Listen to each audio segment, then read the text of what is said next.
Hello, friends. This is Unexplained America, and I'm your host, Lisa.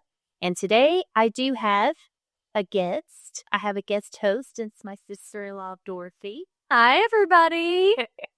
And she cute.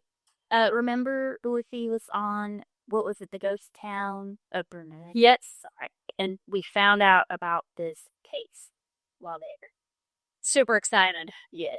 I can't wait to hear what you found out. She's going in cold. So yes, we found out about this case on the murder of Billy Joe Holder. We were in a gas station on our way to Bruno, and the attendant there stated that a murderer came into the store almost on the daily. So, and she told us his name, and then she said how he killed Billy Joe Holder. Anyway, we'll talk more about that. Who had been a sheriff. She also said, if you wish to get away with murder, the slogan is to do it in Marshall. I do remember that. Yeah. And that's probably not a great slogan, Marshall. So anyway, in fact, I guess it's kind of sad that that's like how they feel there. I mean, she was young too. She was young. And this happened a long time ago. So that's still, it's just interesting that stigma's there. I don't know. Because I didn't see that on the welcome sign, but maybe. No. I mean, could you imagine working at a gas station and knowing or assuming that a murderer is coming in every day and having to look at them? I don't know that too. Well, I posted on the socials about how I think that everybody looks like serial killer. So I'm like, oh, yeah, that falls. Yikes. So kind of shout out to Marshall, Arkansas. And also a shout out to Brooke and Michelle with the Arkansas State Police. I don't want to forget about them. They work in the legal division services, I believe, but they are awesome. I like file a lot of FOIA requests, and not just the Freedom of Information Act, and they have been awesome. I mean, this is a huge file. I was just telling Ricky before we started that this is 400. Like, I've got through 400 pages, and it's just a lot. So bear with me. There's gonna be a part 2. I hope there's not a part 3, but I still have I think there's 400 or 500 more pages to go through. That's a lot. So I'm like, but it's just, you want to get it right, and not everything in the case file is pertinent per se. It's definitely interesting to see kind of everything that the police did, and they definitely did a lot. We're going to get, and a little quick business before we get fully started. Go vote for Unexplained America, or if you've already voted for Unexplained Arkansas, that is okay. It's one and the same as far as it goes. But the ArtCast Awards, you can nominate Unexplained America for any category that you wish. I will have kind of links in our show notes, and then also go join the Patreon for bonus content. Now, there's lots of bonus content already on the Patreon, and so you have access to that. In April, I'm going to be covering, so like any day now, the Karen Reed mistrial, the documentary that was put out, and then the new trial that just started. I believe what they've done is they've chosen the jury for the new trial. So anyway, we're going to cover I'm going to cover Karen Reed for the Patreon in April. Today's episode, I was telling Dorothy before it's murder. It's a tough one. The murder is not per se unsolved to me, but legally it is considered an unsolved case, I guess. And we'll kind of get into all that, as the original rulings were overturned. So, but all that will probably be coming more in part 2. Like today, what we cover, it's a lot, but it's a lot of what happened, and then the early investigation. So this is part 1, like I said, and this is a deep dive into the actual case items supplied from the Arkansas State Police. And again, shout out to them. They're awesome. Okay, so on February 9th, 1976, in Marshall, Arkansas, Alcohol Beverage Commission agent, and former sheriff of Searcy County, Billy Joe Holder, is watching television in his home. He is there with his wife, June, and then gunshots are fired on him through the front windows. I will get into that more, the side windows of his home. And this is nine shotgun bullets will be fired into the home, and 3 will actually hit Billy and fatally wound him. Okay, I don't. Yeah. 9. That's a lot. Yeah, and I don't know a lot about shotgun. Look up see stuff. But we're going to start with some background on Billy Joe. And I'll either call him Billy Joe or Billy. It's a lot of names. But he was born in 1926. And some accounts say he was born in Missouri, and other accounts say that he was born in Arkansas. So that was a little difference in the census and such. But he definitely lived in Searcy County there his whole life, or most of it. His dad was a farmer, and Billy had several siblings, all of them there on the farm with Billy Joe, and Billy Joe was one of the youngest. So he was big family, big farming family, Searcy County. Well, I remember when we were out there, it was very farm. It was a lot of open ground. It was a lot of cattle and things like that. We'll get into the rest of what they really have there now. But a lot of farming, yes, a lot of people farming. So Billy was only 14 this time, but like all young men, he had to register for the draft in 1940. So he did register, and it looked like he did.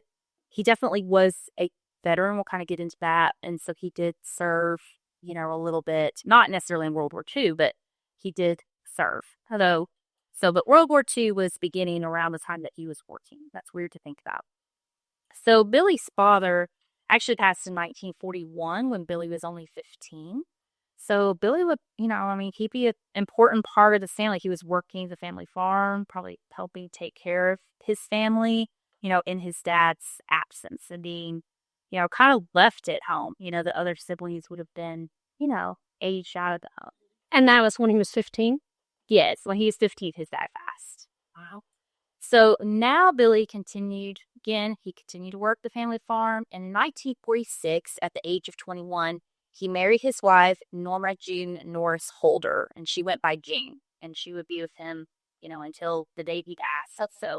And she was 17 when they got married. And they would live on the farm. So they were on the farm with family who moved her in. And very quickly, in 1949, they had a son named him Billy Joe Holder Jr. So Jr. And then the following year, they had a daughter named Nancy. So she was born in 50. So they were very young. They started young. They married, started their family. So cute. It is cute. It's just the 1950s. That's all. So 2 interesting things to me. The 1950 census shows Billy as a farmer. But by that same year, he won his first election in Searcy County as the sheriff of the county. And no less, he was age 23, and he was running as a Democrat, he was part of the Democratic Party, they were very party heavy on even county items at that time. He ran as a Democrat, he's part of the Democratic Party, and the Democratic National Convention would award Billy as being the youngest Democrat to hold the office of sheriff in the United States. Wow, that's an accomplishment. I couldn't tell, and I really couldn't tell. So, I'm getting all of this information from a case file, and there, again, I told you how many pages I went through. So there are different interviews that maybe have a little bit more information. But it looked like before he ran for sheriff, he kind of done some night watchman work for the business. So Night security, yes. So that's kind of what he got into. So and all of a sudden he's sheriff. That's just to make 23. Of course he's married, but yeah, he already got kids, farming, and now being the sheriff. That is awesome. So he's living big. He was very young. From the time frame of 1950, so Billy was working at being a sheriff, and his home office, of course, is there. Marshall is kind of the county seat of Searcy County, where he lived and where he grew up. So there is an article in 1953 that I found that stated, he, being Billy, along with federal agents, collectively busted and found the largest whiskey spill. Now, based on what I can see in this research and state statistics, Searcy County's small, okay? There's only 7,800 people, now than the whole county. And really, even then, it hasn't declined much. It hasn't grown much. Even then, it was like the same. Oh, really? Yeah, isn't that interesting? But no, so this is literally again the same in Iconico. I mean, the area is part of the beautiful Ozarks, and most families far, like we talked about. So there's really not a lot of crime. But it looks like there was a lot of bootlegging going on. Like that was the biggest so-called crime. And so again, they busted the biggest whiskey. Why not? I mean, I think that was like United States from what I could see from the article. I mean, that was like a huge. So their crime and obviously some people's big money, like their family income, was bootleg. I think that it was fairly popular in the South back then. I mean, I think a lot of people did it. I mean, yeah, it looks like it. I mean, and when we get into all this, I mean, it's going to be, yeah. And of course, he was working for, they called it he was an ABC agent, the Alcohol Beverage the Alcohol Beverage Control Board. That's what it stands for. So, so a lot of this is pertaining to that. So Billy would serve as sheriff of Searcy County, winning 3 terms in a row from 1950. During this time, he and June did have another daughter in 1958. So she would have been like, they had the other two kind of boom, and then they had the daughter, like young daughter, way after the other ones. So about 8 years. So by 1962, after losing the sheriff's position, and Billy worked for the state police. So basically from 1950 to 62, he was sheriff. Okay. And then he did lose the position in 62 and went to work for the state police. And during this time, so June does work, and she works in Marshall. She serves in the county offices and the school districts over her career. So fast forward to 1968. So Billy runs again for sheriff, and he wins. And then he would serve another 3 more terms.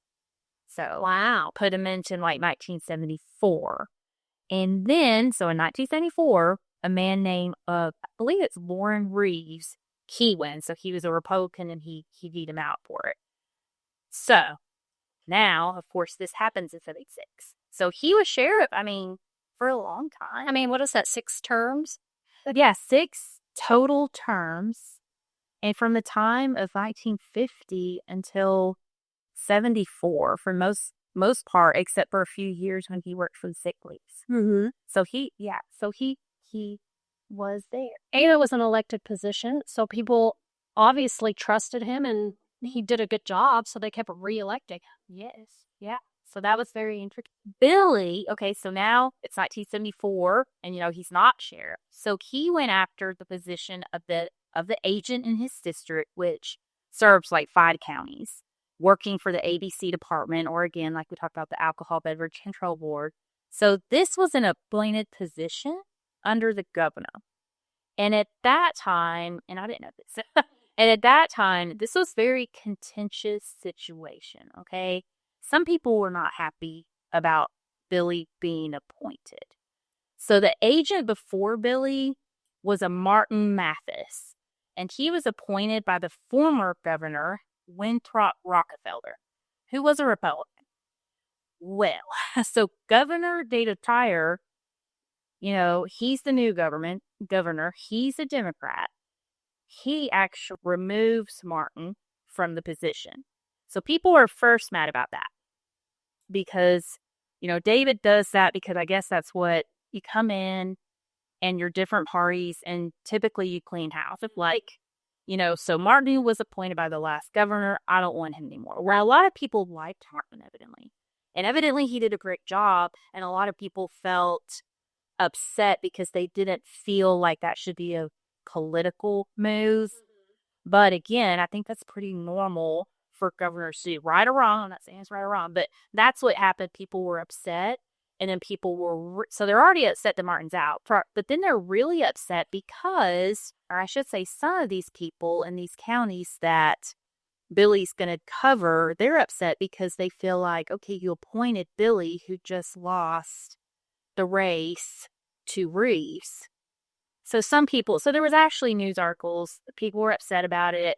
I think the bottom line was they were really upset about Mark. Mm-hmm.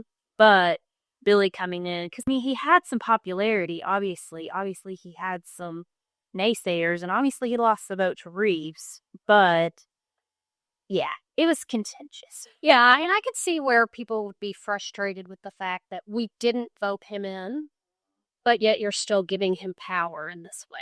Yes, in this kind. And it's only related to, alcohol and bootlegging or, just making sure people are selling alcohol to divide. And there were certain law enforcement officials that just weren't happy. So the actual ADC, I had to look this up. I had not heard of this job.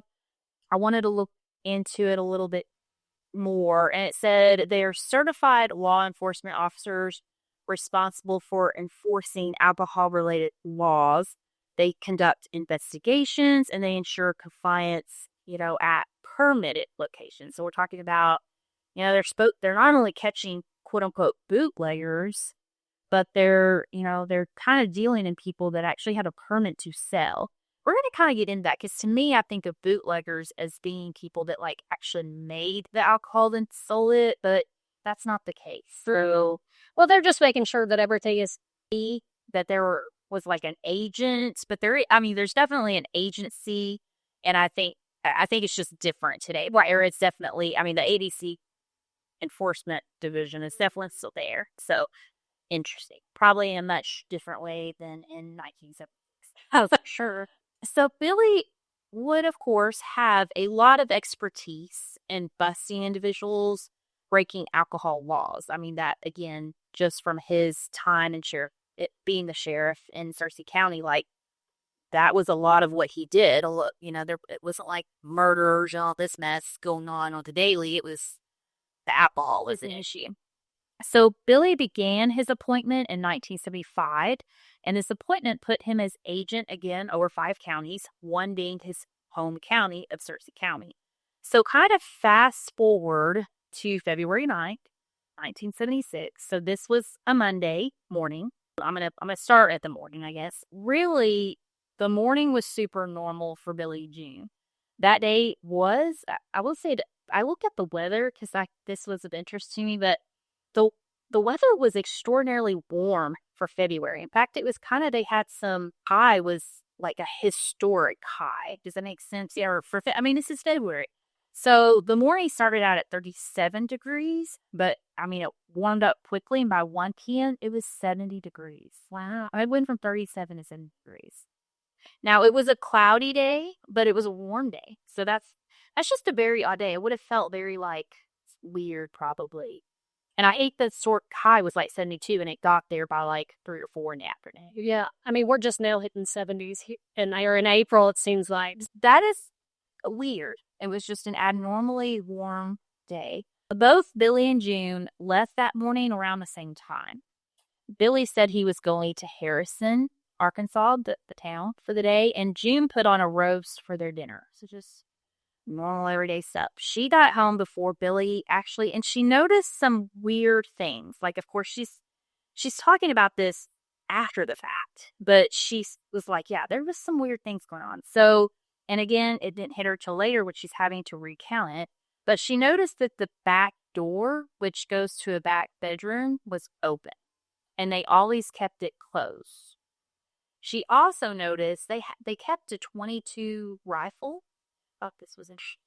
This is law enforcement, probably the people that had grown kids there out of the house, but they kept a .22 rifle that had been sitting on their carpet, leaning against a wall, and she could clearly see that it had been picked up and moved because you could see kind of the nap, how it runs. She could see where it had been, but it had left an imprint. Yes, so she could kind of tell that it was moved. Another thing she said, so she found the kitchen door was unlocked, but the storm door was still locked. Right. Oh, I know. That's interesting. That's weird. And she noted they always lock all the doors when they left the house. They were, be the sheriff. They're kind of, they keep a gun in the house, car. This is not laughing. took lots of precautions. He knew to be safe. I get that. And so this is weird. So after June got home, she noticed these items. Billy came home, and then he found where the living room door, like front door, was ajar. So that was super unusual. They don't even use that door, evidently, in their living room. So that was definitely weird. They don't. It is technically their front door, quote unquote, but it's kind of one of those things that they don't use it. Right. They don't come in and out that way. So when you feel like somebody's been in your home at that stage, you're probably having a lot of weird feelings and emotions about it. And who do you call when basically he has been the sheriff? That is the police. Exactly. And I'm sure, okay, so they probably looked over everything else, and everything else looked the same. Now, Billy, he tried to use their phone. And of course, I mean, this is 1976, people. This is, and I think I found a note. This is like a party line. This, like they had a landline, but it's a party line. So if other people are, they can listen. But he picked up their phone and found it wasn't working. So so again, it's a warm, that would have felt like a really weird day. It's abnormally warm. Things are not right, but then they're probably like, okay, well, everything else looks fine. Okay. You know what I'm saying? I just don't feel like in this day and age we would do that. I don't know. Like, obviously, they felt like everything else was fine. So they're like, okay. I mean, my phone doesn't work, but he was thinking, okay, well, the party light, it probably went out quite a bit. Yeah, that's true. I don't know what happened in 19. That's enough about that. But yeah, so things were not normal, but yet they were normal enough for them to conduct their normal stuff. You know what I'm saying? So Billy, he had come home, found this stuff. He did leave to go back to town. Okay. So he told June that he had to meet with an attorney to help him choose a jury in a civil case that was happening the next day. So he drove into Marshall. They lived maybe 3 miles outside of town. And he left around 6:15. So he gets into town 6:30-ish or whatever. So by 7:15, he's already back. So he's back from that. He told her he ended up not even helping the attorney because the attorney had already had another attorney helping in. So, it's just kind of a deal. But he couldn't, and that could have been who he was trying to call. Maybe so, to check on it. I do think it's a little interesting that with the weirdness, even though things seemed okay, he was still like, I'm going to leave you here, June, and I'll be back in a little bit. If it was me, I'd have been like, no, I'm coming with you. Don't leave me here. Yeah. But, again, it's like, I guess on the flip side of that, everything else just seemed normal, and he probably wasn't thinking a thing about it. Like, okay. Like, there's a few, because, like, okay, the gun is moved. She may not even told him about that. She may have just seen, he may not even notice that. He just noticed the front door and then the phone. And they may not have even talked about it. Like, she may have been like, just cooking. How you get home and you just do stuff. So it's weird. Yeah, it's just like afterthought stuff. Or, it's very weird. But so they're having kind of a little bit of a normal day, but a weird day. So they eat dinner. And after that, they're in their living room, which their living room is like at the front of the house. I will post drawings of the floor plan because I'm terrible with direction. But so the living room and kitchen are both at the front of the house. And then it looks like the bedrooms are kind of behind. And it's kind of, just think the normal, I don't know when this house was built, but just, don't think about it in realms of, open floor land type of thing. But there was an opening from the living room, kind of like a opening that went into the kitchen. Okay. So Billy, like, he was kind of, if you're looking at their living room, like, he was kind of on the left side, like his recliner was kind of near the opening to the kitchen. Okay. And he was reclining back. And again, he was sitting close to that opening, kind of across from his television situation. And June was kind of on that side of the living room with him, but she was so there's an opening, so she would have been on the opposite side of the opening, more close to the bedrooms that were running behind, okay? And she was sewing, like she was just she kind of had her sewing thing. And they were just watching, like, TV that are doing, their nighttime. Yeah, relaxing, and he was leaned back. I'm sure he had a long day. I can envision the scene. So he was watching a show called Rich Lil, and I don't even know what that is, but it had come on and it had just gone off, and another show had started. And again, June's recounting this later. She's like, I think it was a detective show. So this would have been about 8 p.m. at this time. Okay, so a show's ending, another one's starting. They're literally chatting about how good the Rich Little Show was. When all of a sudden she hears, and she says in her first interview, she says, shotgun firing. Like she hears it, and later on she is re-interviewed because they interview her literally the night of, and then they interview her, like I would say weeks later, and she does say she knows, I guess in her mind's eye, she knows it's shotgun because immediately there's like a mist in the room. At first she thought the television blew up. Like that was her first thought. Okay. But she immediately, and I guess just being, these were gun people, shotgun. I can't, I don't know if my mind would go to there, but immediately she's shotgun firing and she's looking at Billy, and he is like, immediately she could tell he's been hit. I mean, he is bleeding from his head. He is unconscious. Like she can tell, I mean, he's hit in the head. Immediately she jumps up and goes to him.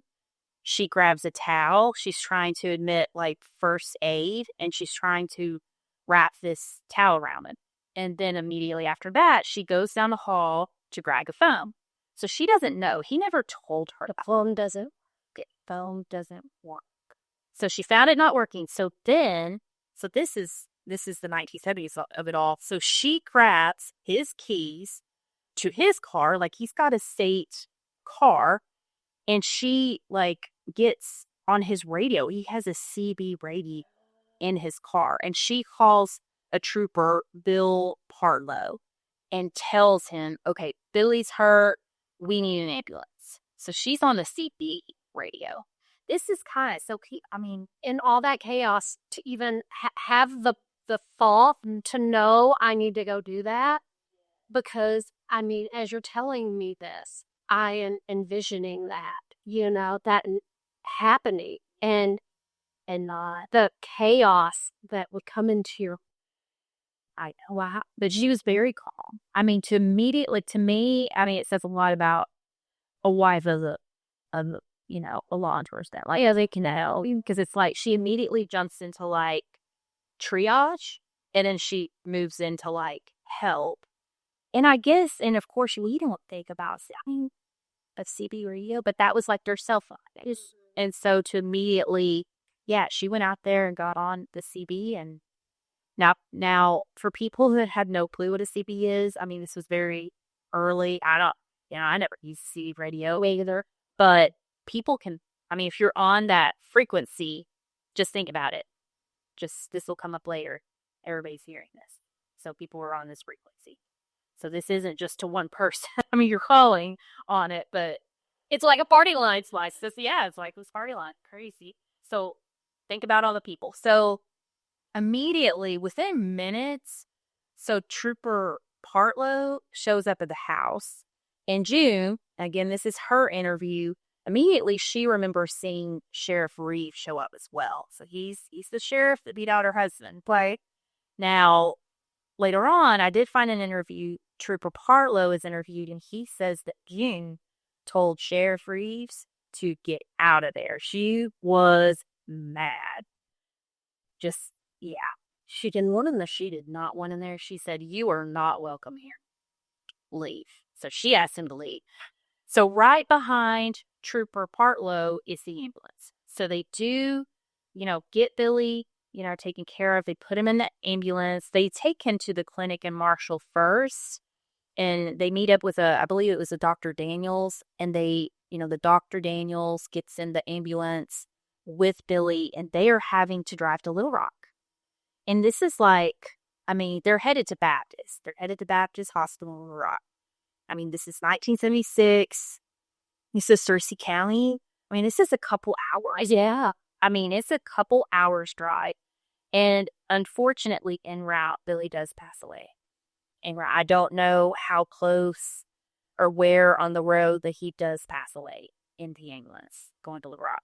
Now, June was not in the ambulance, so she had gotten, I'm sure she had gotten him there to the clinic. She got home. She was with friends. She gets home. She grabs a few things, and then some friends were going to drive her to Little Rock. So I don't know, with all of that going on, she probably did not find out that Billy was gone until she got to Little Rock. Yeah. That wasn't a comment. So, yeah. And well, it is exactly like you said. There wasn't a cell phone to call and say he's passed or. Yeah. And I don't know.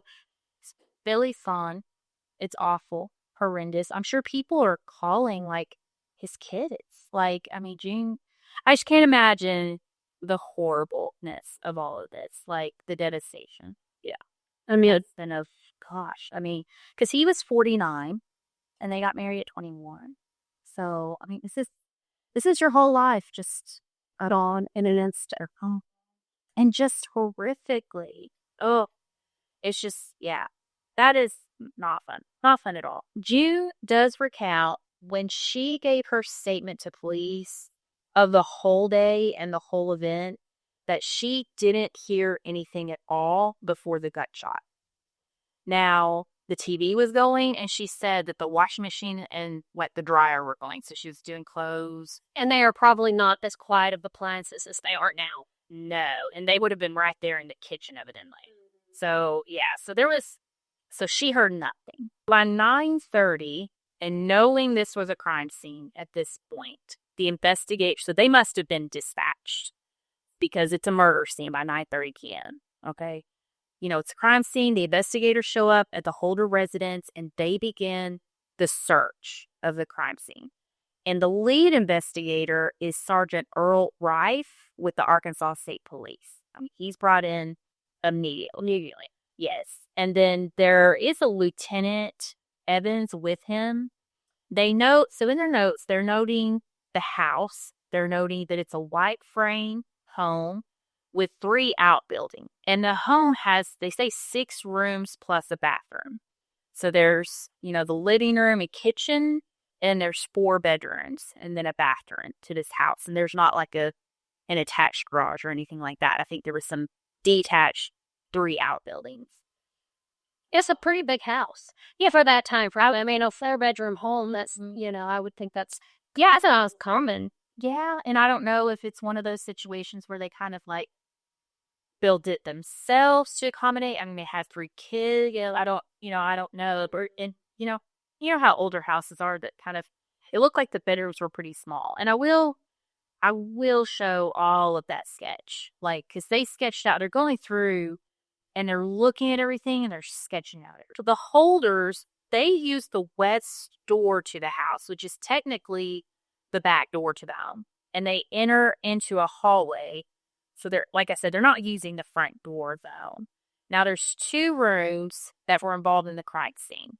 The living room and the kitchen. And they noted bullet holes in the kitchen. Okay? And then they note there's a bullet hole in Billy's recliner and a 14-inch blood stain. And they note 9 holes in the paneling behind Billy's chair. There are 9 holes. They find broken window glass in the living room where the bullet entered, and then exit marks basically in the kitchen. So if you can kind of envision that. And you will be drawing. Okay. So they start taking pictures. They photograph the whole scene. They're making notes of everything for later because, of course, they're going to draw up the whole scene. So the evidence collected from the scene, and at this point, I guess in the 1976 of it all, they preserve in plastic. I know nowadays, bags, like paper bags, that they put like plastic, evidently. Does he preserve it as home? Yeah, evidently it's not the way, though. But in 1976 is what they thought, and that's how they preserved it. So the first item was a round paper wadding found in the living room. Then there was a plastic piece of paper found in the living room as well that wasn't part of their normal, house. Round paper wadding found in the kitchen. a round lead pellet removed from the kitchen wall, and then round lead pellet removed from the living room wall, and then a round lead pellet in hallway off the kitchen. That's what they notated. Now, I told you, I don't know a lot about guns, period, much less a shotgun. So I was like, what's up with this wadding? Because they're making, I don't know, they're making a point of it. So now I just don't know. So I Googled. I didn't understand why. So I Googled this, and it says, after the powder comes the wadding or wad. The primary purpose of a wad is to prevent the shot and powder from mixing and to provide a seal that stops gas from blowing through the shot rather than propelling it. So I guess you have to have that wadding. And so that wadding that they found, that paper wadding, was maybe something that they used back then. It's going to be a different type. Right. It's going to be different now. Different science and all that. Yeah, aren't they make differently? So the investigators, they sketch out the home and the inside of the home, like I mentioned, and then they had more evidence notated. So they notate 8 projectile marks in the living room wall, and they mention 18 diameter holes. That's large, right? That's large, yeah. And then they say 1 projectile mark is on the back of the chair, and like this is a breakfast chair in the kitchen. Okay. And then there's the kitchen door has 2 projectile marks. So I guess the kitchen door about it twice. The refrigerator has a shot mark. And then they note the telephone line was cut outside the home. They find that. And then they say there's a projectile mark on the kitchen floor. Okay. So this is where they're saying the marks are. So obviously 8 bullets plus the 1, there's 8 projectile marks instead of the living room. And then there was, I guess, there's another one that hit him. Yes. The Arkansas State Police file also noted, some more collection of evidence. So they noted this, and this was surrounding now. So this wasn't in the home, this is surrounding now. They collected a fiber taken from a fence post. They noted plaster cast, so they took a plaster cast of a footprint taken 15 feet from the front porch. Oh. They collected 2 shotgun shells 1.5 miles from the house. And then they collected, now these were from other people, and I'm not going to say these people's name. They were never notated in the file, but they collect a shotgun, a sawed-off shotgun from a person named Thomas, an automatic shotgun, which was a Frenchie, I don't know what that means, from a James, a shotgun single barrel from a different James, and then they collected a poem. Now, they notate this poem. It's white sheet of typewritten paper, and June just says that she's received it. They don't know where this poem came from, but it was found in the house, and June didn't know, where it came from. Yeah, so it was, they collected because it was quote-unquote foreign. Maybe this will come up later, but I have not seen anything about this poem. Okay? So maybe it'll be in the next 400 or 500 pages. Okay. But nothing was notated about it. Immediately, the investigators, of course, the first thing that they're doing is taking statements and interviews from everybody. And like I said, Jean, she talked about, what Billy did that day. She shared his work, and she did say that Billy shared his work with her. They were the typical husband and wife. You tell them everything. Yeah. What do they call that? Film talk, he shared everything with her. June said he hadn't mentioned anything concerning lately. Nothing seemed to be concerning him. He had just purchased some whiskey in Marion County the Friday before. So this was Monday. So that last Friday, from a man named Ed. Just note, I'm not going to use anyone's last name unless it's people that were clearly either working the case, obviously, or, didn't do. I'm not going to name any suspect, quote unquote, unless they were clearly indicted. Okay. I'm just going to say their first name. Billy had gone by the sheriff's office, I guess, of that Marion County, and told the sheriff that he made the buy from this Ed. So basically, later, right, realized who he was. He was undercover. Ed, the sheriff, wanted Billy to hold up a few days before making a fuss on this Ed person. Billy did say to June he was concerned because the sheriff had told too many people about Billy making the buss. So evidently, after he talked to the sheriff, Billy found out that the sheriff had told other people. And the sheriff, this is Martin, the one that had just been elected. Oh no. Okay, so this is a different county. Okay. County. I didn't know that sheriff's name. Okay. She didn't. Yeah, it didn't even notate who that sheriff was. Okay. But whoever was that, yeah, sheriff. She was talking too much. He was. Yes. Yeah. So the sheriff was talking too much. And in fact, that made Billy really leery of the sheriff. He said, because he kind of had evidently he knew, he knows all these people. He knew the sheriff. So way back, he's like, way back when, there was a man that before all this, there had been a man killed in Penn. And he felt that sheriff blamed him, Billy, for it. So he was afraid this sheriff might be setting him up because of that past. So Billy did share that with Jane, that he didn't trust the sheriff of Marion County. Okay. Yeah. Something was off to it. Bonnie didn't was off. Yeah. And another thing that made Billy think the sheriff would set him up was the man Billy replaced, which was the Martin. He had been from Marion County and probably friends with the sheriff. So we had just mentioned that man was the Martin. He was removed and Billy took his job, was appointed to the job. So he felt like this Marion County sheriff may not like him because there's a rub. Then June outlined some other people who didn't like this. His name is Clyde and Claude, two different people. They're all in the same family, but she mentioned, so she's telling the cops, the investigators, like, these people didn't like Billy. They had a younger boy named Steve in the family, and evidently he was on his motorcycle, and he would drive up and down their road and yell things at Billy in the house, like, I'm gonna whip her. So there had actually been several occasions where shots were fired from either Zach Road or Lower Zach Road, which is around the Holler place, and Billy could see a vehicle, but not the driver, so he didn't know who it was, but they did take this as harassment. Okay. And evidently, he made some people mad as sheriff. Yeah, though this wasn't new to Billy, but she's trying to outline these things. So she's giving the investigators these names. Now, June also mentioned a man named Joe. We are going to talk a lot about Joe, yes. But she mentioned Joe, and that his dad and I guess, so Joe's dad and his brother Coy had actually all come to the house about a week ago to meet with Billy on a Sunday. So it wasn't that Sunday right before he started, but maybe a week before, okay?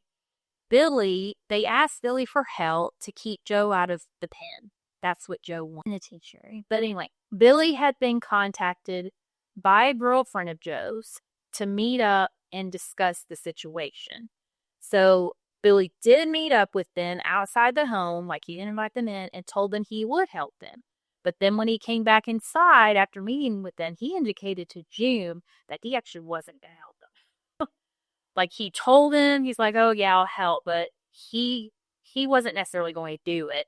He made a statement to June that Joe had friends in the courthouse already, meaning people that had been against Billy in the election he lost against Reeves. So I think Billy was thinking, in his mind, I'm not going to help Judd against me. Right. So, why would I help you? Yeah, but evidently, according to Joe, this is going to come up multiple times. Joe thought he was going to help him. Mm-hmm. That's what they all thought, and that's what Billy did. June mentioned another man named JD didn't like Billy because when Billy was the sheriff, he knew about some warrants out there that the previous sheriff before Billy hadn't served to this JD. And they were basically from Texas. So they were warrants from other states that this sheriff wasn't even getting into. But Billy came in and was like, I'm getting into it and I'm going to serve it. Because it sounds like to me, from what I can see, and I may be totally wrong, Billy seemed like he was kind of by the book. Yeah, that's what it sounds like. Yeah, so which probably didn't make people happy, especially if you've got a situation where one sheriff is like, I'm going to let this go. So Billy also had trouble with a person named Junior, whom got killed at a Longhorn Cafe on Highway 65, like in the past when Billy was sheriff. And evidently this Junior, I'm not going to say his last name, but his kids blamed Billy for his death. And I only mention that this came up several times, and the investigators clearly trying, they're looking at every single person that could have had a beef. And so they're chasing down all these leads. But they definitely looked at Junior's kids. Okay. From this. And another man named Jimmy had made threats on Billy. He was evidently from Batesville and had been jailed for burglary and larceny. This list is growing. Can you? Yeah, I see it. It's a pretty long list. He was sheriff for a long time, but yeah, he wasn't concerned. I mean, yeah, it's interesting to me. It's like in the scheme of things, how people get. I don't know. It's just interesting, I guess. Lastly, June mentioned Billy had busted a man named Robert Basinger and his wife Nina for bootlegging. Nina had evidently been mad at Billy and called him names. From June, I'm saying his full name. Okay. Mm-hmm. Robert Basinger and his wife. June mentioned she could supply the investigators with the jail books that covered everyone in jail during the time Billy was sheriff. So they kept those. The case file, I mean, and I'm talking, like, I've only, again, looked at half, probably, this case file. There are 50 to 60 interviews for no different individuals. Most of these were within days of the murder, like within the next day, really. I mean, it sounds like they really jumped all in and they were like, okay, let's figure this out. It doesn't seem like they skimped on any investigating or anything. They really didn't. And you'll notice the Searcy Sheriff's Department is not involved in the investigation. They jumped right out of that. They jumped straight to the state. And this was a big to-do that you can tell this was a big to-do, and we've got to figure this out. And just if anyone was sitting in their living room, had shotgun, shot to the face, I mean, it's horrendous. Anyway, many of these interviews, of course, began due to information provided from June. I mean, you can kind of see June gave them this information, and then it started from there. I will say June herself had to be looked into. I mean, everybody was looked into. Again, Billy did have military time. He was a veteran, and he had been. And the actual VA had contacted the Arkansas State Police to say, okay, there's this insurance policy, but we're not going to issue out the proceeds unless you can completely clear their surviving spouse. So they had to, they looked at everybody. Okay. Just a little side note on that. Essentially, I would check the significant other, spouse, or whatever. Yes. And I mean, because obviously she wouldn't have, let's just say if she had been involved, she obviously wasn't sure. Right. But that doesn't mean that she could have been involved. But they did look into her. Okay. So Jim Hensley, he was interviewed just as a, nothing serious. He was like a passive. I'm saying his name because he was not a suspect, but he was interviewed the next day, and he said he and a man named Don were hauling logs on the road in front of the Holder's place, and they see a white and brown Ford pickup sitting across the road from the Holder's place around 11, and this is on the day of. They saw the truck still there when they came back through at 1:45. And he said he didn't know whose truck it was. This will all be very important. Okay. So this was just an interview with an eyewitness. Okay. They're talking to a man named Leon just confirms Billy's day. So there's an interview in there about his day. And then a man named Jones, he discusses how the Democrats had actually wanted him and Billy to run again for sheriff, and that Billy didn't want to. Like, evidently they had asked the two, and Jones also mentioned how Billy was going to help the Joe guy with his situation about that. And evidently Joe was really in trouble for possession and a DWI in Boone County, like a neighboring county. Okay. A man named Ralph, who is the mail carrier out on Billy's Road, he says, like, he was the one that found those shotgun shells I mentioned in evidence on the road, and he leads the investigators to it. So he didn't really think about it until he realized what had happened, and then he leaks them. So that was part of the evidence. So then there was a guy named Will who had done some business with Billy. So he was just confirming Billy's whereabouts in Harrison the day of the show. And then Robert Basinger. So he's interviewed. This is probably a first interview. So he's interviewed at his home at 3 p.m. on the 10th. They actually read him his rights. Okay. I did not notice that in general on anyone else, by the way. Now, Robert acknowledged being arrested by Billy in December and stated he did not kill Billy. He then outlined his whole day, and I'm not going to get into this whole day. That would take us for years to get through. But basically, he says he was home between 7 p.m. and 10 p.m., and his wife was there, Nina, and then a friend named Charles died. And they do ask him if he'll take a polygraph, and he says he would have to talk to his attorney. Now, they also ask him about the guns he owns, and he does list them out. And one of the guns is a shotgun with ammunition. They note this, that the matching is the same found. Okay, at Beholder property. Like the same kind. So, at least, or the type. And Robert lives in Harriet, which is about 11 miles from Marshall, just to give an idea. And he is 30 years old. Just giving you a little background. A couple named Rex and Gladys are interviewed regarding the person that Billy had purchased whiskey from. Remember? There's a guy named Ed, and they say that Ed is in Washington. So they're trying to track down this Ed. Now, CJ, who was a sheriff in Baxter County, he mentions how he and Billy worked together to bust Robert Basinger. And another man named Palmer. Now, CJ made the comment he didn't think either person would be so mad at Billy as to kill him. Like, he couldn't imagine that. He's just commenting. He did convey that Billy was putting surveillance on a young man named Robert, a different Robert, who drove a yellow Mustang, and that he was surveilling him for bootlegging, okay? Ed's dad is named Ed, and then so they interview him, and he backs up that Ed is in one. So they're really trying to track down Ed. They're talking to everybody about it. Now, Nina is interviewed, and Nina is Robert Basinger's wife. She is interviewed at her home. It looks like the same time frame as her husband.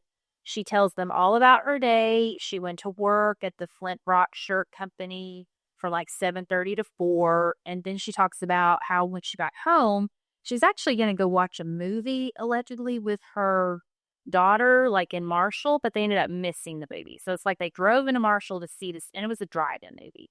And then she comes home about 8, and she says that when she got home, Robert was there home, and this person named Charles Dye was at home.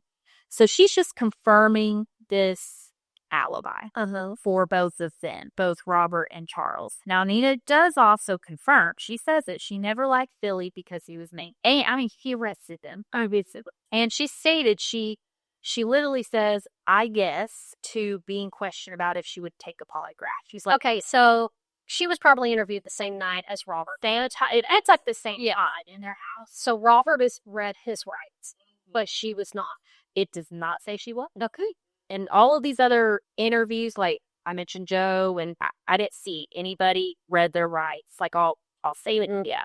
So, but it was clear that they read Robert is right. Okay, interesting. So a woman going by the name Pat worked with Billy on that same bus of Robert in December, okay? So they had, it's kind of like a sting operation going. Oh, she worked on that, and she mentioned that the Charles Dye character, remember Charles Dye, had told another person who had told her that Charles was going to get even with Billy for busting him.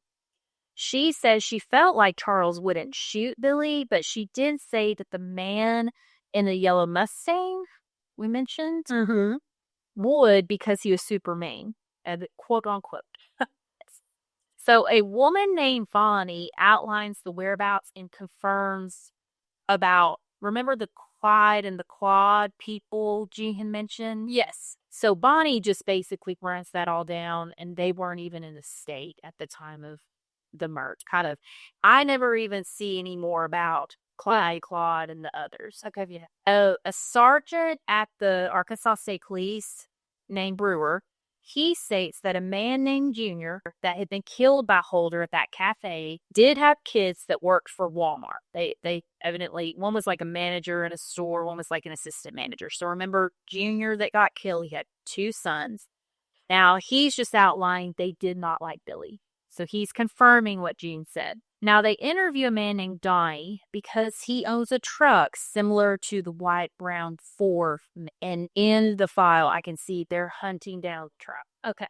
So it's like they're following all these leads pertaining to Ed, Joe, Robert Basinger, guy in the Mustang, and then they're also hunting down the truck. They speak to a worker at an Exxon gas station in Leslie, Arkansas. Leslie's right down the road from Marshall.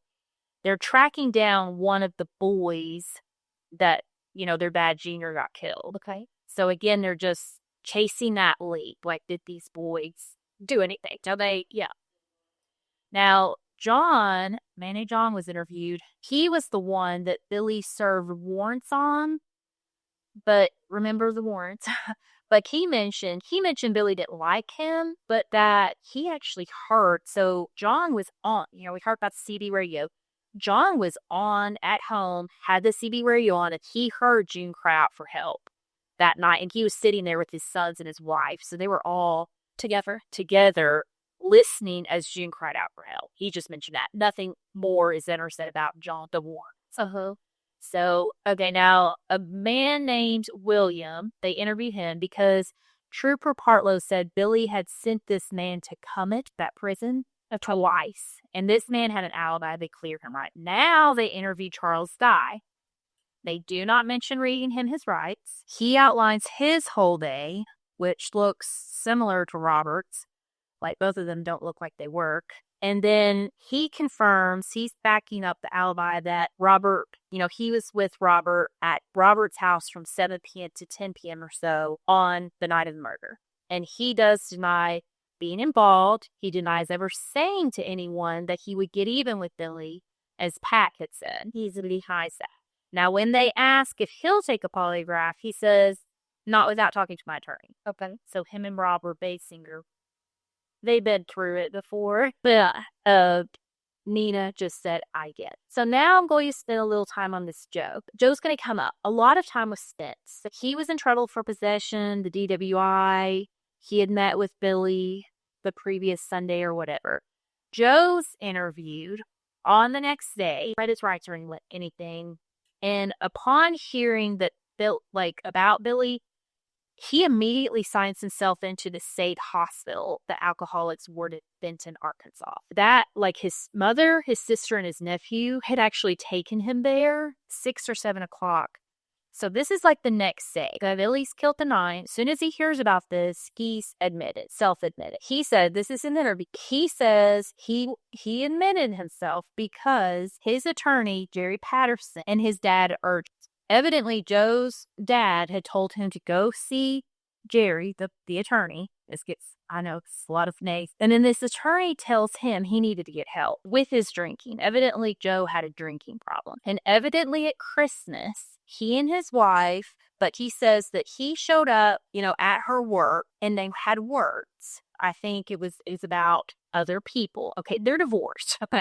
Okay, so he could tell that she had a gun on her. It was one of his, actually. And he did not have a gun on him. So he sees her with a gun, and then he's trying to get the gun from her. So they're fighting over this gun at her work, and the gun goes off and luckily doesn't hit anyone. So she works in a cafe, it looks like, and this is between 2 and 3 a.m. So she's working in a cafe, the gun goes off, a deputy is called, so they call in the police, and Joe, he takes the blame for it, even though, she had the gun on her. They were fine. It's really his gun. So he said the gun was his. He stated he actually wasn't drinking at the time that this happened because he was on nerve pills and his doctor told him not the drinking with the pills. So the deputy sheriff booked him, and he stated that the sheriff hit very hard in the head, took him to jail, brother bailed him out, and then took him to the hospital because of the head injury, like he needed stitches. After that, Sheriff Reeves arrested him for attempt to kill, because I guess the gun went off, and then he made bond, and then he says he went to work at the family farm, and then he immediately, I hate to say it, the way his interview went, it sounded like he was drinking at the time. But anyway, yes, because this is verbatim. And he immediately after that says, when is Billy's funeral? I'd like to go if I can. So this is in his interview with the Arkansas State. We'll get into more on Joe, but remember the name Palmer. That came up with the lady named Pat. So Palmer denies any threats or talking about any threats via that Charles died, okay? Or knowing anything. Like Palmer guy, he says, I don't know anything about Billy's death. He mentions he was actually at a wedding the night of the murder until 9:30. And then the wedding? This is just a little house wedding. Oh, yeah. And he had gone with his son, who was actually in town there's several other parties that confirm, in fact, the people that held the wedding, like there were several others confirmed about this wedding and Palmer's whereabouts. Now, Mary, Palmer's mom, confirms items that Palmer owned gun-wise because, Palmer went into all that. The police asked him about that, and Palmer agreed to take a polygraph. A man named Larry, he states he helped Billy catch Robert in December. Are you noticing a lot of people were involved in his situation of people?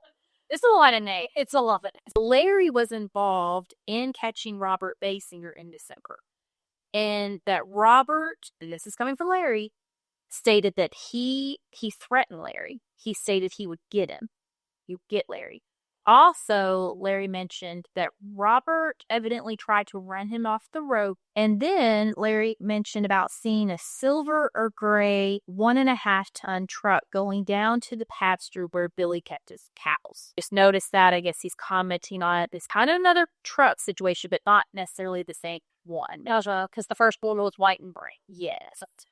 A man named Burl, who is neighbors to Billy and Jew, he states he sees a strange 1.5-ton Ford black and light cream or white pickup turn around in his yard, and he didn't know the driver. So this is coming up again. Says that he didn't know the driver, and the truck had checkered stripes on the tail light. And this was the day of the murder that this happened, and this was around 2:30. Okay, so we've got a white and brown truck. We've got a silver truck, and now one that's black and white, or it's two-tone. It's two-tone. That one kind of matches up with the other one. I think he said brown, but I think he meant dark. Okay. And I think he even said brown or dark, so two-tone. Mm-hmm. So those the silver one's kind of out of left field, but these two matched pretty close. Pretty close. And he comments about these taillights. So there are about 10 witnesses, maybe more, in this file, all being asked about Joe and his whereabouts the night of the murder. All of them are able to back up a very sane and consistent story, which was Joe was at a place, it was called the Red Barn Truck Stop in St. Joe. And St. Joe is a little town, little bit away from Marshall, very close, like Leslie. It's yeah. And this is the night of the murder that he's hanging out there. When he found out about Billy being shot and killed, because people heard it on their CBs. This is like the CBs, just think about it as like an old-timey Facebook. It's like word got around about a CBs. Like they could hear stuff, and probably party lines too. But everyone said Joe, upon hearing about Billy, was super upset. Now, I don't think it was necessarily because he just loved Billy. Right. But Billy was going to help Joe. So Joe was upset. He was upset. So Joe was concerned. I think he liked Billy too, but he was concerned about Joe. Uh-huh. And again, and he would tell people that are around him, he was like, it's better to go to the state hospital there in Benton than go to jail. That's what he's telling people, because he's thinking Billy's gone and I'm going to jail. Mm-hmm. And several people said that Joe may have drank that night, but wasn't drunk. And these witnesses were people that either worked at that Red Barn truck stop or lived there, because several of them like worked there, lived in back of it. They do interview Aura. Joe's mom confirms all of Joe's whereabouts that day and everything he had been going through that day, and discuss why he wanted help from Billy. Now, a little side note, this is not funny. It's not funny. None of this is funny. I mean, this is murder. But the circumstances around Joe's love life, like these interviews are outlining every single detail from a lot of different. Anyway, I'm going to get into this a little bit. So Joe was divorced. So he had gotten divorced. Well, evidently he had a girlfriend. I mean, he had a new girlfriend, maybe a couple. It was so very unclear. There may be a few girlfriends. One of them was at this Red Farm truck stop, but I think a different girlfriend had set him up with Billy. That meeting with Billy. That's why this gets.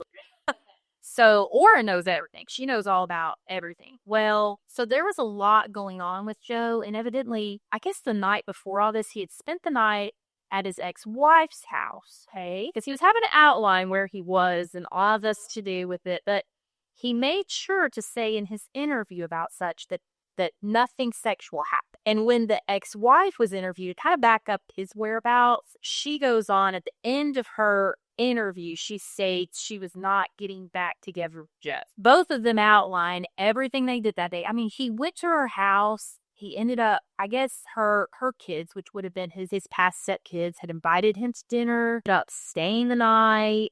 She cooked him breakfast the next day. I mean, it was just like, but nothing sexual happened. She made sure in his interview to say nothing sexual happened, and then she made sure to say, I mean, this is to investigators. I'm not getting back. But it's also small town too. They don't. I guess maybe they're more worried about resentment. I guess, but it's just interesting. I mean, when we're talking about, I guess what's funny about a Mandy Bird, and they're having to outline their day, and then they kind of have this thought in their head, and they're talking to Arkansas State at this point. I will say the FBI gets called in. I don't know if just the Arkansas State Police involved at this point. But anyway, it's just funny to me. Joe had a lot. Yeah. So it sounds like, yeah, blessing. Aura, Joe's mom, in her interview says that Joe was not over his ex-wife, and her name is Maud. So it's just, and really Aura is just, I think she's saying that to kind of outline why the reason behind Joe. So 2 more neighbors to Billy say they did not see or hear anything the night of the murder. Now, one of them, her name was Georgia, she states she knew who Joe was, but had not seen him on the road, that day. Like, she knew who he was, she'd seen him before, but he was not on the road that day. All these interviews are happening within days. Now, towards the end of February, Joe is re-interviewed. So this time, police asking him more pointed questions. Now, in this interview, this is from Joe, he relays information that Sheriff Reeves was in collusion with Robert Basinger. About bootleg. He told the investigators if they wanted to catch the murderer, to look at them. So this is coming from Joe. Okay. Now, on February 25th at 11:45 a.m. in room 28 at the Marshall Motel, there are 3 members of the Arkansas State Police, which includes that Trooper Partland, who's been there from the beginning. They meet with Sheriff Reeves to do a polygraph. They had asked him if he would do a polygraph. He told them related to Billy's death, and he had said yes before. So they set this up. And evidently they had set up there because they didn't have a place. Remember, I mean, they don't have Marshall's a small town, but the Arkansas State Police are coming in and, they're not associating with the sheriff. Right. Okay. They're not in. Now, Reeves had said that So they tell Reeves they're ready for his test. Well, he becomes upset all of a sudden, like immediately gets upset and refuses to take the test. He states to them he had discussed this with the county attorney, and the attorney told him that he could tell them, the state police, that they could take that box and shove it up their ass verbatim. Then he says that he has nothing to hide, but that the reason you guys are asking me to take this test is politically motivated. That this is what Reed's saying. He further stated he was a very good friend of Robert Basie. They hunt together, and he considered him a pretty good fellow and didn't believe he would kill him. This is your Sheriff Reed. So throughout March, the investigators continued to interview tons of people. And like I said, a lot of it was around all of it. It was around the bootlegging. It was around Joe. Now they are getting more pointed to Basinger, okay? A lot of this interviews is being pointed in that direction. On March 30th of 1976, there is a press release announcing that the concerned citizens have formed a committee and they've raised $11,000 for a reward for any information regarding the death of Billy Joe Holder. And they mentioned the citizens were working with the prosecuting attorney named Kenneth Smith. They tell people about that you call anonymous, and they give out the contact information for the Arkansas State Police, but also the FBI. So the FBI is involved. Okay. Clearly, the sheriff's office is not a contact. Again, not a contact. They're bypassed. Well, and $11,000 back then, that seems like a lot. They've raised, yes. I mean, you can tell that this is, so yeah, Sheriff Reeves came in and he had won the election. And I'm sure he probably won. You know, sometimes when someone's in office for a long time, I think people kind of get like, oh, you've been so-and-so, you've been sheriff for a long time. I'm sure they felt like Billy had been sheriff for a long time. Well, now, can you imagine? Voted Sheriff Reeves in, and now Billy's been killed. Clearly, they're probably putting two and two together, like Reeves isn't involved in this event. I'm wondering, I'm sure the room, oh yeah, I can only that. Probably Reeves is like, yikes. Yeah. I don't know. Well, you know how remote can be in a small town. You can imagine. Yes. By April, there's a memo to the file mentioning, this is just a little tidbit, it's just interesting. There was a informant going by 1234 had been threatened.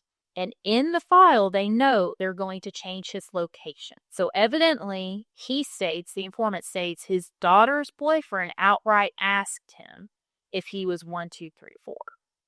So they made a note of, I did find another little blip. So 1234, I can't see that it led to anything. This informant led to anything. I think I'll kind of give you a thought during a little bit, but it's kind of going down a different avenue. But the 1234 was the informants doing what they came up with that. But I think I'm sure if the informant is really scared, I'm sure it was very, can you imagine just sitting there and your daughter with her goes, are you 1234? Like, yeah, who did he hear that from? Right. I mean, this informant had been working directly with the Arkansas State Police and, the FBI would have been as far as talking, and mainly the Arkansas State Police, that would have been very shocking. So, and 1234 hasn't been mentioned at all in the file up into that little tidbit of the memo. Exactly.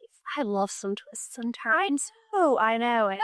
It's just very interesting. And again, I don't think 1234 is necessarily on the road to trial, but I think they helped in a different avenue. So now in May, FBI agent Knox advises in a memo to the file that he's ready to make a liquor case against Sheriff Reeves and Robert Basinger and Charles Dye. So this is May. He is requesting long-distance telephone records on all county phones, like the sheriff's office, like all county phones. Okay, so did you see that little leak? I think 1234 was an informant regarding a possible connection, bootlegging-wise, between Robert and Sheriff. That's all I'll say on that. So there are several memos in the file regarding surveillance of Charles Dye and trying to catch him with 30 to 40 cases of beer. The surveillance fails to produce his stash, is what the final memo said on that. Yeah, so just note that. Okay. This will kind of, yeah. So May 24th, 1976, there is a conference with the investigators. So they discuss whiskey cases that Agent Knox felt could be made against Sheriff Reeves and then Robert Basinger, and the Charles Eye. So again, they're agreeing on a plan of attack. So they're kind of for a little bit in May, this feels like where they're being drawn. Behind this whole liquor situation. Okay. They're trying to put the connection with Sheriff together.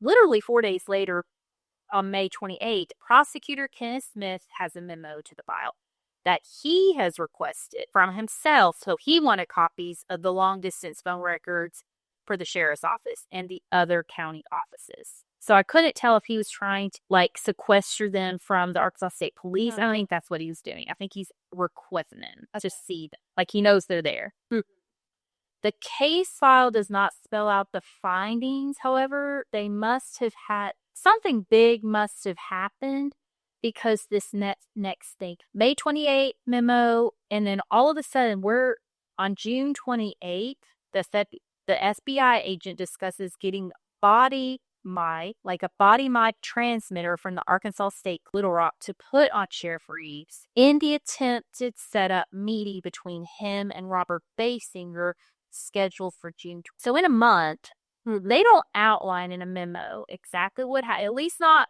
that I have seen so far in 400 pages. Nothing is outlined. I think all of that was maybe for purpose, okay?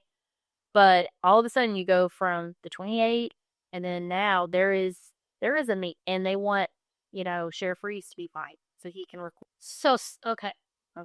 So the phone records probably showed something, I'm thinking. And then they were able to get, or are going to try to get it. They've got something on Reeves. And they made it as him. Yes. They've made some type of deal with something that they felt. I mean, not to say he did anything wrong, but it got something. Yeah. Where they can use him. Okay. I'm with you. Yes. So Reeves is on board to help them. I'm not going to read the whole transcript of that conversation that is taped between them. Obviously, there is a recorded taping that happens, and then they put it in a transcript. It reads like you can only imagine, because they're being very clipped. It's like how you can tell that Reeves is trying to be casual. You could tell that Basinger's trying to be casual. There is a point in the conversation where Basinger literally says to Reeves, "You're sweating. You're sweating a lot." Yeah. I mean, it's just really telling how. So, well, it's not like if they would normally meet and talk about things, they're probably not very open. They probably have. It's code. Yes. Yeah. I'm only going to read, I'm going to share a clip. This conversation, again, it was noted to be happening in a motel room in the Sunset Cafe in Marshall at 8:30 p.m. And this is June. They're talking in circles, obviously not wanting to say much. They're talking about what Charles knows. They're talking about what, quote unquote, she knows, as in Nina, I'm guessing. They're talking a lot of implied items here.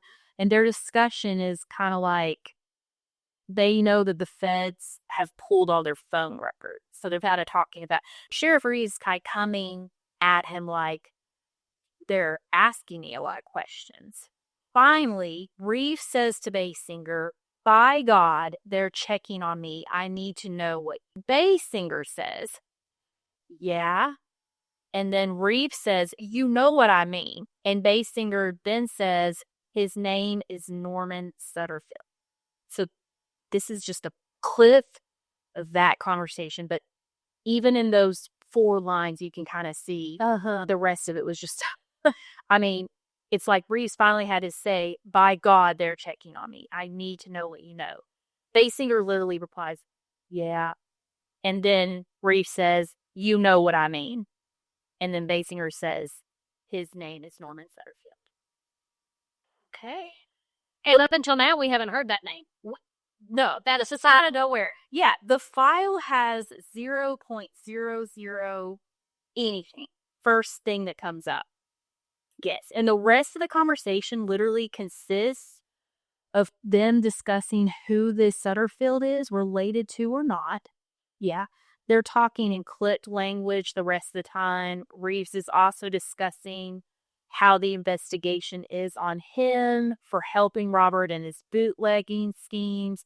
They're tying that together. They're just talking about how they're closing in on them and how they're coming about it. And it's all very filtered. Now Robert does say in the conversation, everything is now being filtered. Like all his bootlegging is being filtered through Charles. I mean, he pretty much says that. And I think they are which is why they've been serving Charles. So they end their conversation on Basinger telling Reeves to not give the Sutterfield name out. And Reeves just says he's forgotten it already. I mean, it's on tape. Right.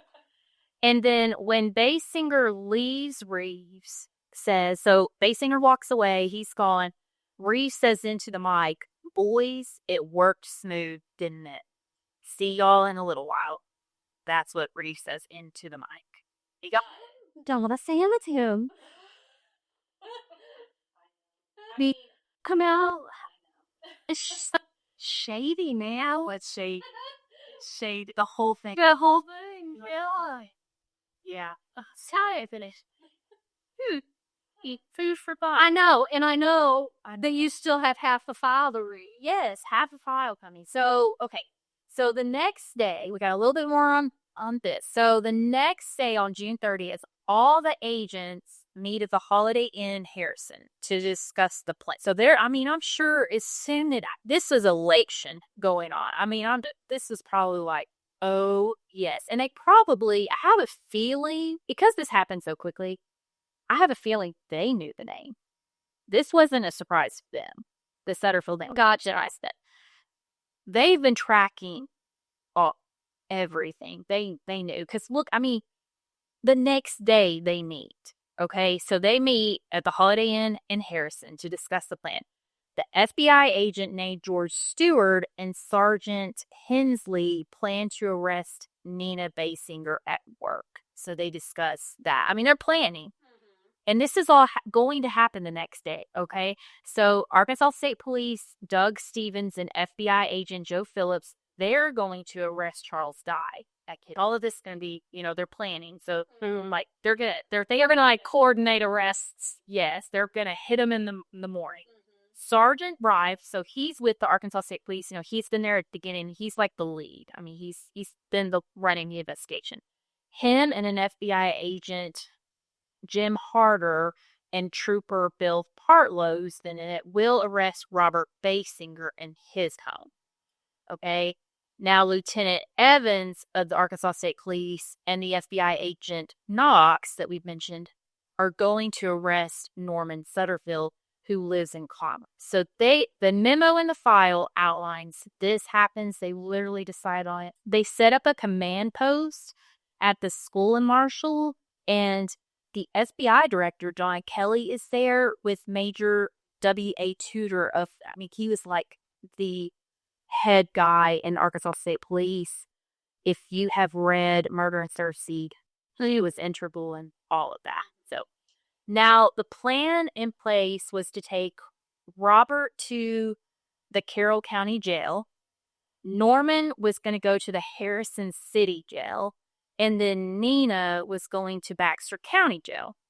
Well, they planned on taking Charles to the Boone County Jail.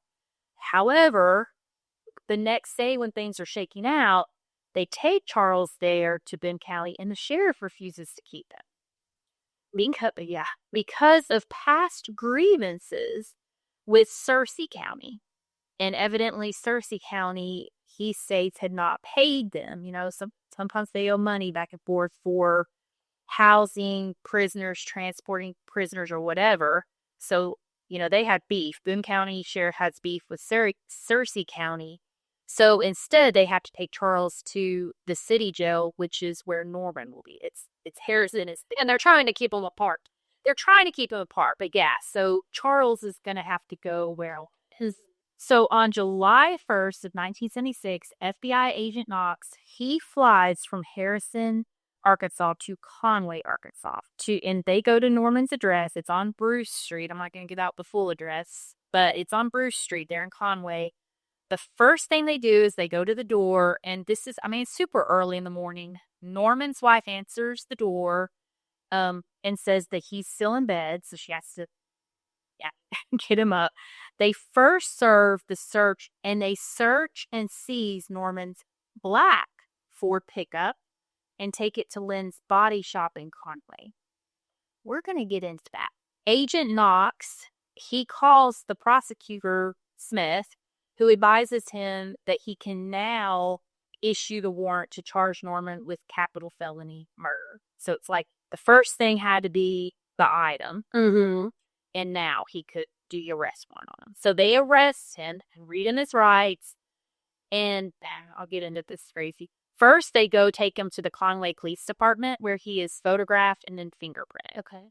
And then Norman's wife, during this time, so Norman's wife is with the cops.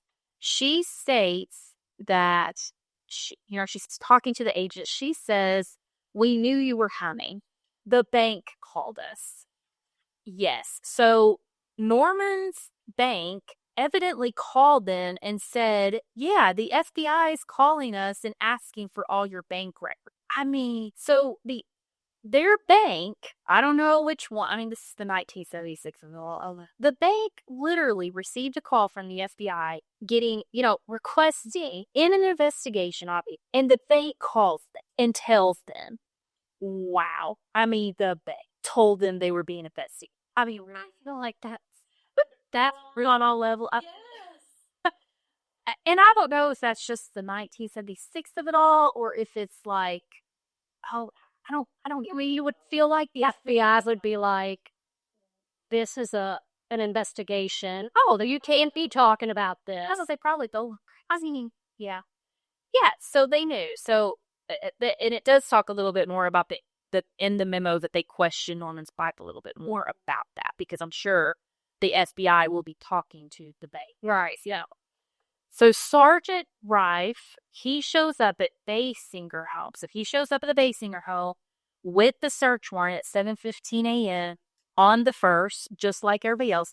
So property is seized. So he issues the property. He seizes a 12-gauge shotgun, which had no serial number on it, like evidently it had been removed, and a piece of fiber from a gun rack of a 1975 blue-white Chevy pickup. Then they issue the arrest warrant to him for capital felony murder. Charles and Nina are also arrested. All parties are now in custody. They're all charged with capital felony murder of Billy Joe Holder. And that's where I'm going to leave you. Seriously? Yep. They're all best. I'm going to leave you guys with that, and thank you for listening. Dorothy will be back with me, and again, I really don't want a 3-part, so I'm probably going to take a beat, and I'll have to go through every, the last bit of the file, and then try to condense into, it probably is going to be just a long tube smash. Yeah. Well, thank you, Dorothy, and thanks for having. Yeah, it was fun, and thank you guys for listening, and stay tuned, and comment, share, like, all the things on all the platforms and social medias, and be nice. Or don't, I don't know, whatever. Thank you. See y'all next time. Bye.